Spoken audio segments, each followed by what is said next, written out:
Texto para nossa oração está no livro de 2 Reis, segundo livro de Reis, capítulo 4, versículos 1 ao versículo 7. Certa mulher, das mulheres dos discípulos dos profetas, clamou a Eliseu, dizendo: Meu marido, teu servo, morreu, e tu sabes que ele temia ao Senhor. E chegado o credor para levar os meus 2 filhos para lhes serem escravos. Eliseu lhe perguntou: Que hei de te fazer? Dize-me o que tens em casa. E ela respondeu: Tua serva não tem nada em casa, senão uma botija de azeite. Então disse Eliseu: Vai, pede emprestadas vasilhas a todos os teus vizinhos. Vasilhas vazias, não poucas.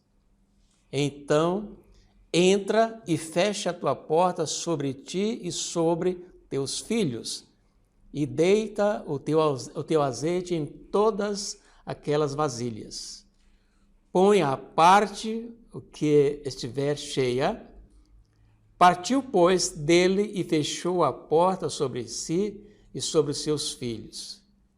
Estes lhe chegavam as vasilhas, e elas as enchias. Cheias as vasilhas, disse ela a um dos filhos: Chega-me aqui mais uma vasilha. Mas ele respondeu: Não há mais vasilha nenhuma. E o azeite parou.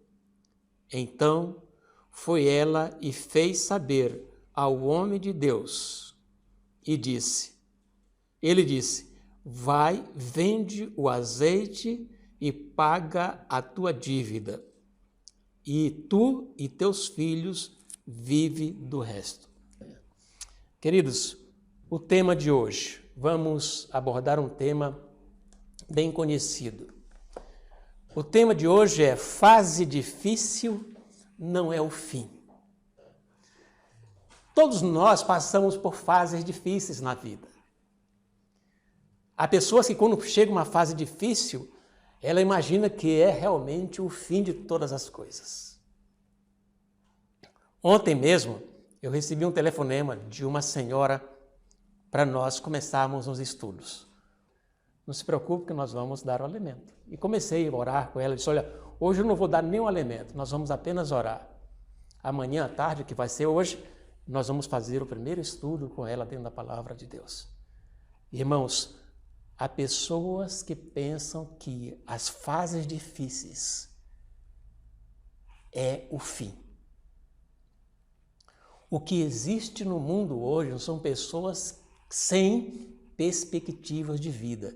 São pessoas que estão atoladas nos problemas, nas dificuldades. Não sabem como sair.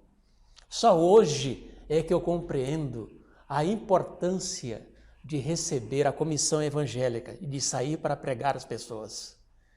Irmãos, muitas pessoas na igreja pensam que sair para pregar é abrir a Bíblia e começar a ler a Bíblia para as pessoas. Não é isso. Tem um texto na meditação de 1959, Ellen White diz o seguinte, que Jesus nunca passava por alto uma alma que estava no fundo do poço. Ele sempre tinha uma palavra amiga, uma palavra de conforto, uma palavra de esperança. E o mundo, queridos, que nós vivemos, o mundo de hoje perdeu a esperança. As pessoas vivem por viver. Não sabem de onde vieram, não sabem onde estão e nem para onde vai. É verdade ou não é? É verdade. Milhões de pessoas não sabem. Os irmãos já imaginaram como está a mente dos ucranianos que deixaram suas casas? Como eles contemplam através da imagem da televisão, da internet, aqueles lindos prédios que eram bem ornamentados na sua cidade, as suas lindas casas com suas confortáveis camas, seus confortáveis móveis, sendo destruído daquela maneira. Como que os irmãos imaginam as esposas que saíram da Ucrânia, deixaram seus maridos ali. Umas terão o privilégio de ver depois que tudo isso acabar. Outras nunca mais encontrarão a pessoa com quem dormiu muitos anos, que foi o pai, que foi o marido. Nunca. As pessoas, muitas delas, hoje, não têm esperança. Estão vivendo refugiados, dependendo de outros, do amor de outros. E a pessoa que vive assim, irmãos, vive um dilema. A crise que a pessoa enfrenta, muitas delas, elas imaginam que não tem mais solução. O que vai ser? Ao nós contemplarmos aqueles bebês que nasceram agora nesta época da guerra, qual o futuro desse bebê? Aqui na Bíblia foi lido 7 versículos que conta a história de uma viúva que perdeu o marido.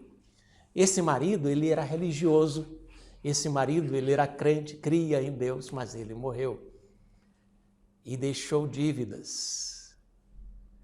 E diz as Escrituras que esta mulher viu chegar as pessoas com o objetivo de levar os filhos para serem escravos, para pagar a dívida. Aquela mulher procurou a Deus, procurou o servo de Deus para ajudar na solução. Eu gostaria de comentar com os irmãos.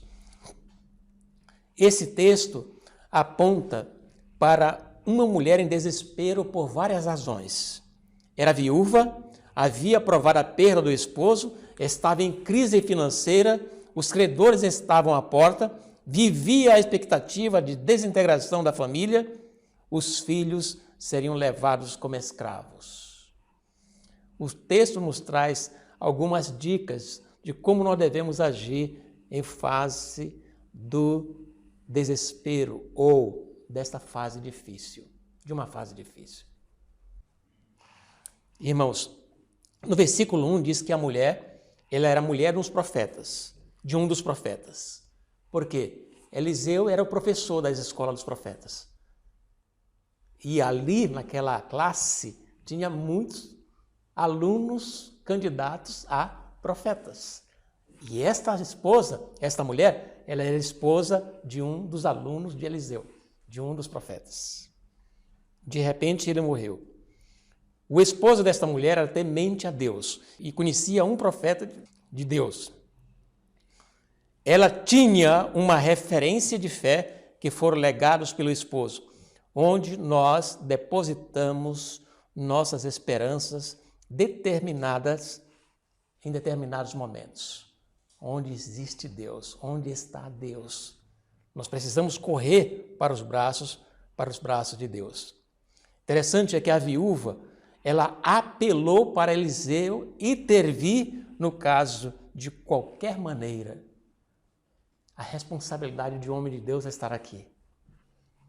A responsabilidade de um homem de Deus está aqui.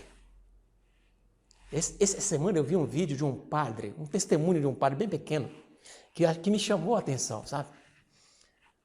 Ele falando da política do Brasil. Diz que o Lula, ex-presidente da República do Brasil, disse assim: quando eu for eleito, eu vou botar os padres e os pastores em seus lugares. Olha só a ideia do homem, né? E o padre ficou muito ofendido com aquilo ali e fez um vídeo. E disse: você está pensando que você está mexendo com quem, Lula? Entende? Você sabe que padre e pastor pertencem a Deus? Tem muitos padres e pastores que cometem erros, mas tem muitos padres e pastores usados por Deus. Você não sabe com quem você está mexendo.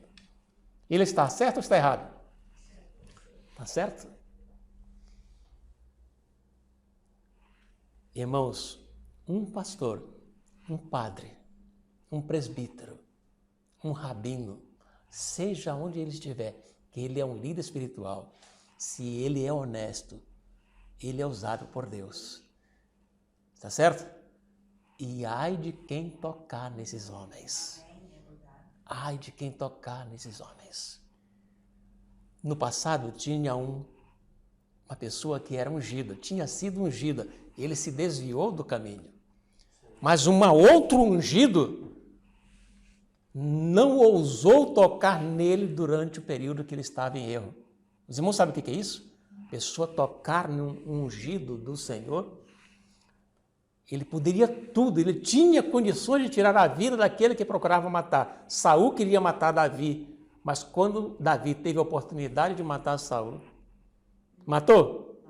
Não. Por quê? Porque longe de mim tocar no ungido do Senhor. Temos que ter muito cuidado com isso. Aquela mulher, ela foi para a pessoa ungida e queria que ele intervisse no problema que ela estava enfrentando.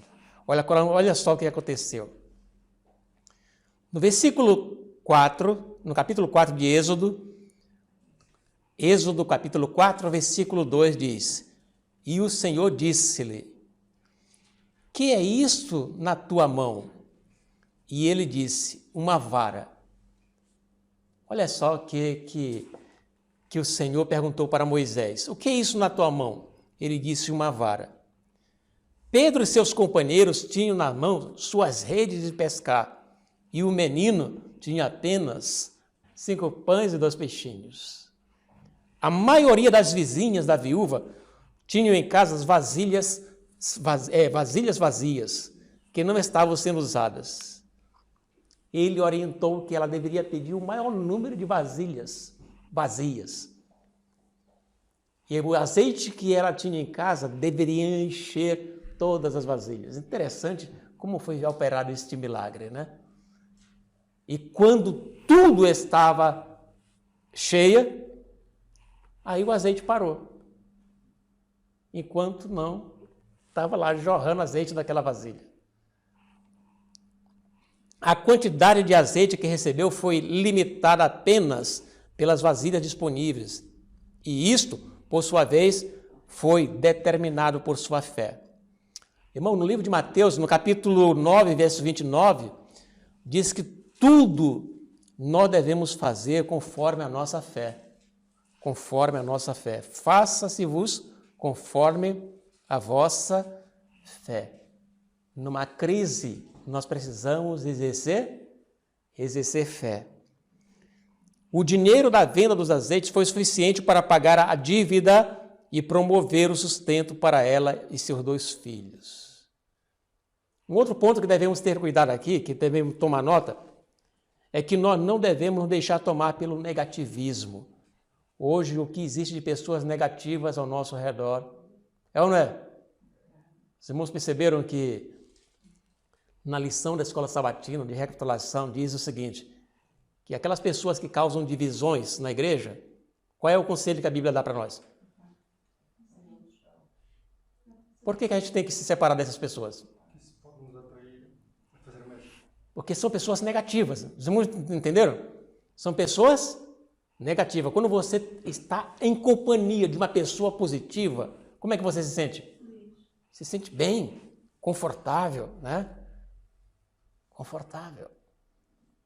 Eu, quando era adolescente, eu sempre fui um jovem muito tímido.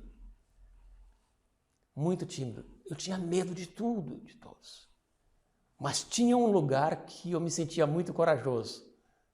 É quando meu pai estava por perto.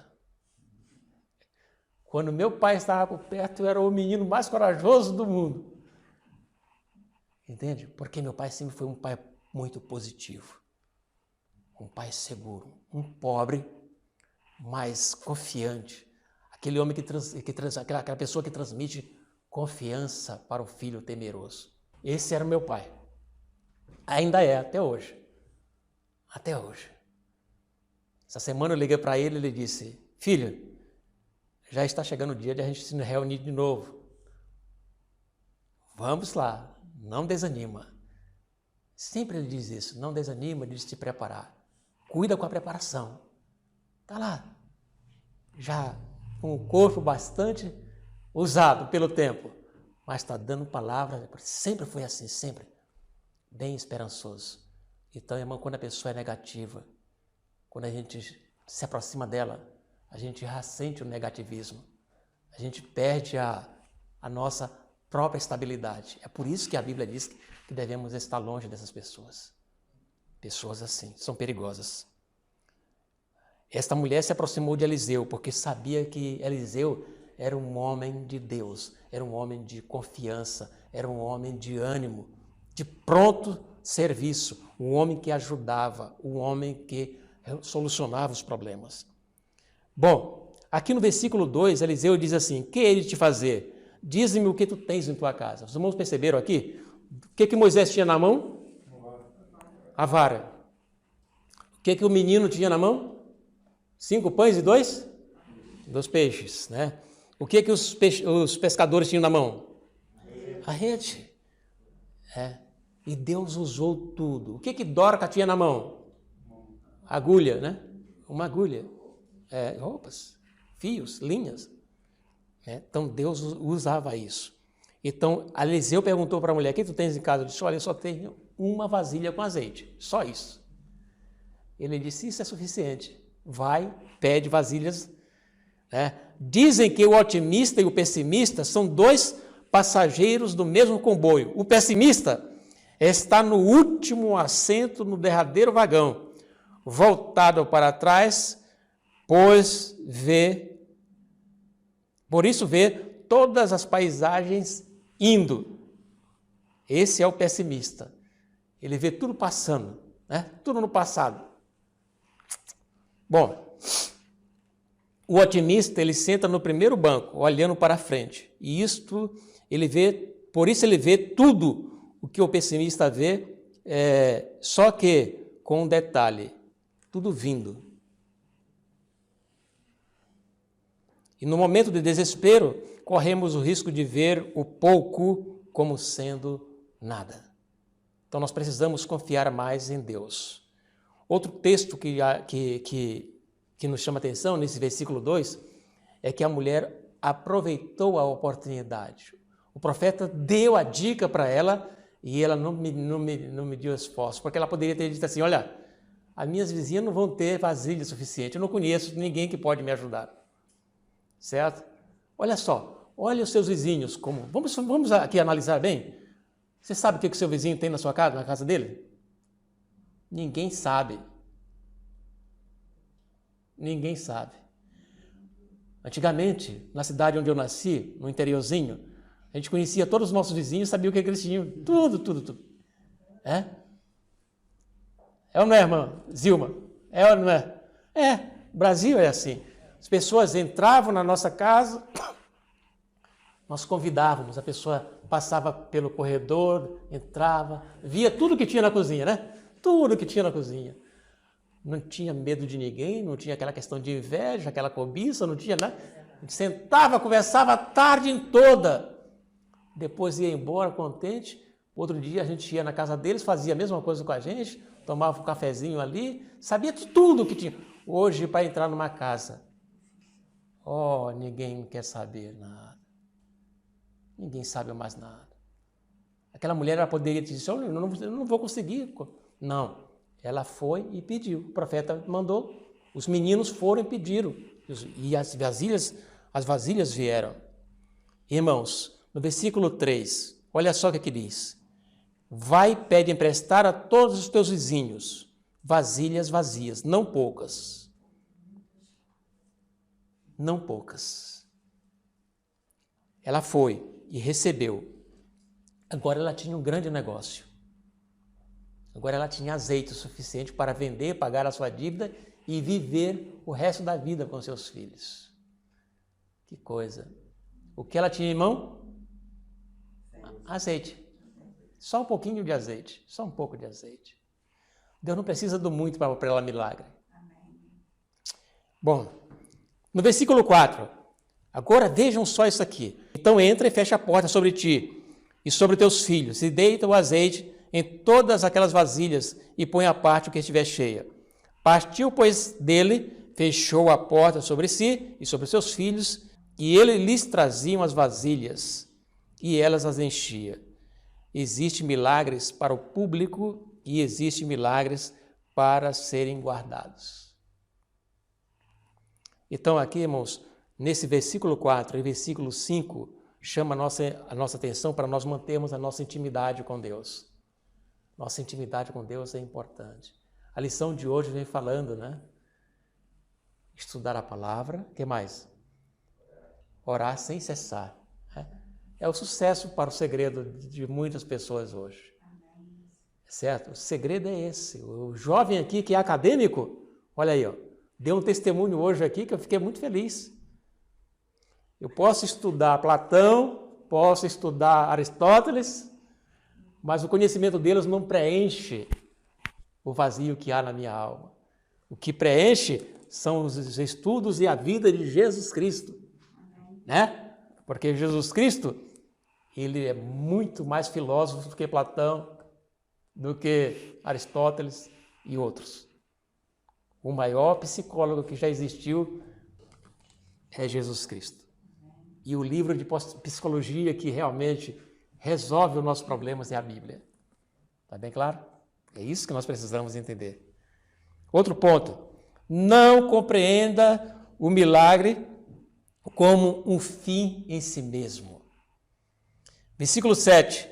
Então veio ela e fez saber o homem e disse ele: vai, vende o azeite, paga a tua dívida e tu e os teus filhos vivem do resto. Que coisa impressionante, né?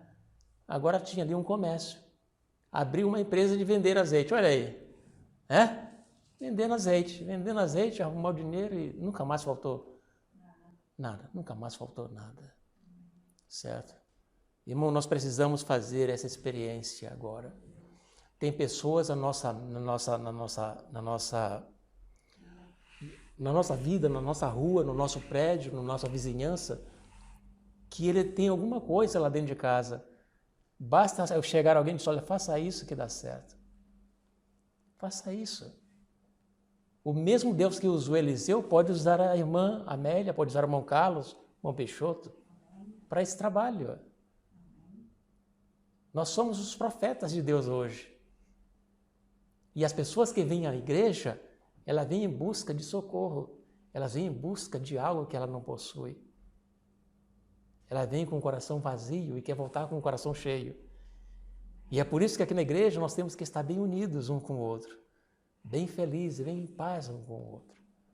Para que as pessoas vejam que nós recebemos a graça de Deus, que nós temos recursos para ajudar. Vamos ler um verso para nós concluirmos? Lucas capítulo 7. Lucas capítulo 7, versículo 36, até o versículo 50. Vamos ler aqui esses versos? Irmãos, olha só isso aqui.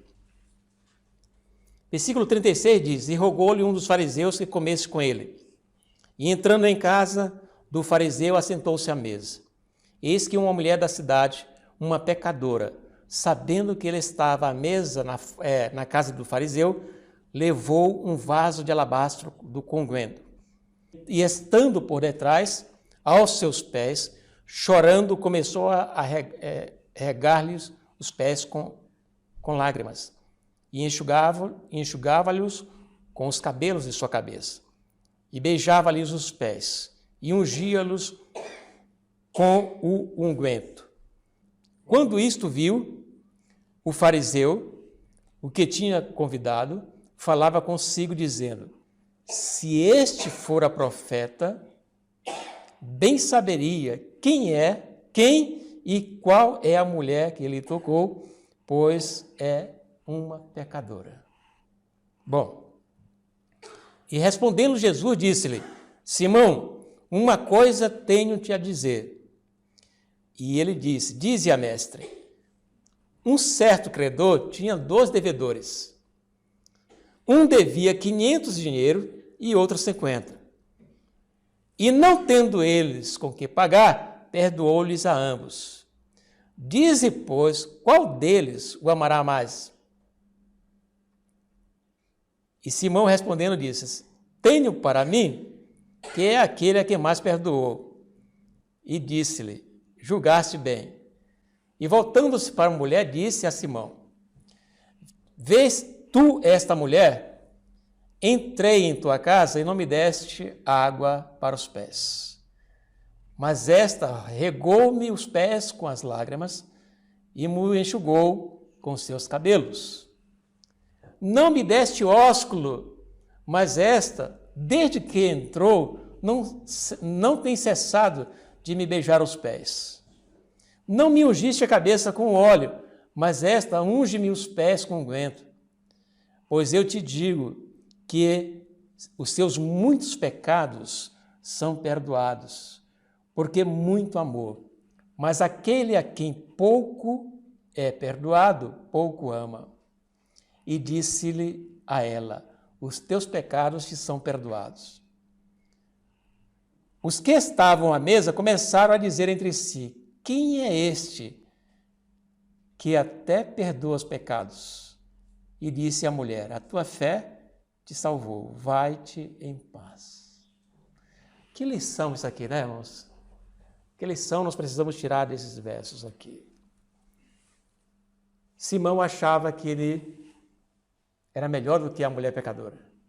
Começou a falar mal do próprio Jesus, a pensar mal do próprio Salvador. Foi preciso Jesus mostrar tudo isso para ele. Na realidade, irmãos, esta mulher aqui, ela tinha sido salva por Jesus no último momento, na fase mais difícil da sua vida. Certo? Quando ela pensava que já era o fim. Quando ela pensava que já era o fim, Jesus apareceu e deu vida a ela. E ela mostrou gratidão a Deus neste momento. Um coração grato. Então, muitas vezes, irmãos, eu quero dizer para os irmãos que estão nos ouvindo e os que vão ouvir esta mensagem pela internet, há momentos na vida da gente que às vezes nós pensamos que é o fim, mas não, é o começo. Eu li agora recentemente em um livro que eu tenho em casa que diz o seguinte: o leão, ele passa muita fome na mata, mas ele não come capim. Entende?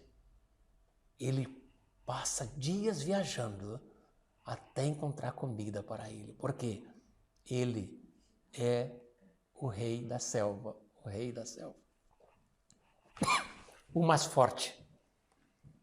Eu quero dizer para os irmãos o seguinte, que as fases difíceis, nós devemos aproveitá-las para alcançar aquilo que nós precisamos. E não devemos deixar que elas nos destruam. A igreja vai passar por grandes provas.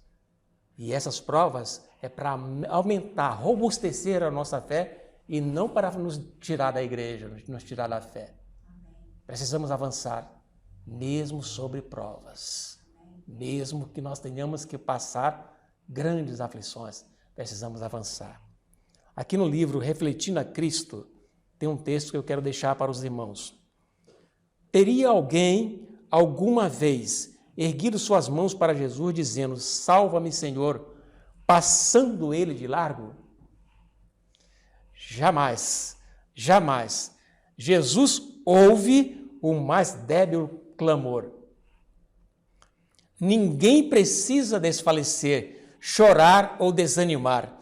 Não precisamos desfalecer, pois à semelhança de Pedro, podemos olhar para as trevas e provações ao nosso redor. O Senhor tomou a mão de Pedro e o salvou. Temos um Salvador e em toda aprovação devemos confiar no Senhor Deus de Israel e Ele será o nosso auxílio. Então nós temos um Salvador, irmão. Nós temos na Bíblia, né? Temos na Bíblia, né? Outro dia um jovem chegou para mim e disse assim: pastor, nunca mais eu encontrei nada que a Bíblia me confortasse.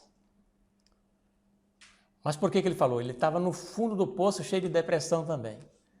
Disse: mas você nunca mais encontrou na Bíblia algo que te ajudasse? Ele disse: sim. Aí eu perguntei: mas então quanto tempo faz que você deixou de ler a Bíblia? Ah, já faz muito tempo. É por isso que você não encontrou. Certo? Então eu fui abrir a Bíblia com ele. E quando terminou, ele disse, realmente, pastor, você tem razão. Eu não estava encontrando porque não estava buscando. Queridos, quando você estiver abatido, quando você estiver triste, busca a palavra. Jesus disse assim em sua palavra através do profeta Isaías, buscar-me-eis e me achareis quando me buscardes de todo o vosso coração. Certo? Buscar-me-eis e achareis. Davi escreveu assim, olha, os que de madrugada me buscam, me acharão. O que aconteceu hoje com a nossa geração, que é raro um jovem que acorda de madrugada para orar. É ou não é? É raro o irmão da igreja, um membro da igreja, que acorda de madrugada para estudar a palavra de Deus. Tá bem claro? Há 50 anos atrás, os cristãos da Reforma, eu tenho em mente hoje que eram mais fortes do que nós. Naquela época não tinha telemóvel, As pessoas acordavam de madrugada para estudar a Bíblia. Hoje, quando a pessoa acorda de noite, o que está na sua mão? O telemóvel. E aí a crise. Trocaram o livro sagrado pelo telemóvel. Se a pessoa trocar hoje o telemóvel pelo livro sagrado, vai aumentar a fé. Então que Deus nos abençoe, que Deus nos ajude. Não vamos deixar que as fases difíceis nos separem de Deus, mas possamos continuar firmes. É o meu desejo e minha oração. Amém.